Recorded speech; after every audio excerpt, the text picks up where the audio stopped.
তুমি ভেতর থেকে ভেঙে পড়েছো, এটা কাউকে বুঝতে দিও না। কারণ মানুষ ভেঙে যাওয়া বাড়ি ইট পর্যন্ত খুলে নিয়ে যায়। আপনার স্থানে যখন অন্য কেউ চলে আসবে, তখনই আপনার সেই স্থান থেকে বিয়োগ করা হবে, হয়তো কৌশলে, নয়তো অজুহাতে।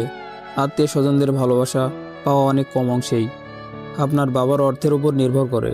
আপনি যার সাথে যতটুকু করবেন, সৃষ্টিকর্তা তার প্রতিদান হিসেবে তাই আপনাকে ফিরিয়ে দিবে। যদি কখনো বুঝতে পারেন কারো লাইফে থাকা না থাকা একই ব্যাপার, তাহলে সেখান থেকে সরে আসাটাই আপনার জন্য ভালো।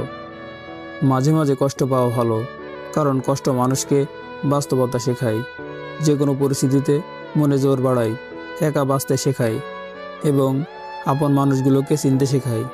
4টি কাজ রিজিক বাড়িয়ে দেয়। নাম্বার 1, আল্লাহর রাস্তায় ব্যয় করা। নাম্বার 2, আত্মীয় স্বজনদের সাথে সুসম্পর্ক রাখা। নাম্বার 3, দিনের শুরু থেকে ও শেষে আল্লাহর জিকির করা।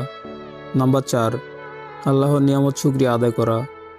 মানুষ তোমাকে ব্যবহার করবে শুধুমাত্র খারাপ সময়টাতে পার করার জন্য। ভালো সময় এলে সে তোমাকে ছুঁড়ে ফেলে দিবে।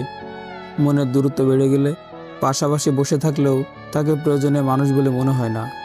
যে আপনাকে চায় না, তাকে আপনার চাওয়াটা উচিত না, কারণ তাতে অবহেলা দ্বিগুণ বাড়ে।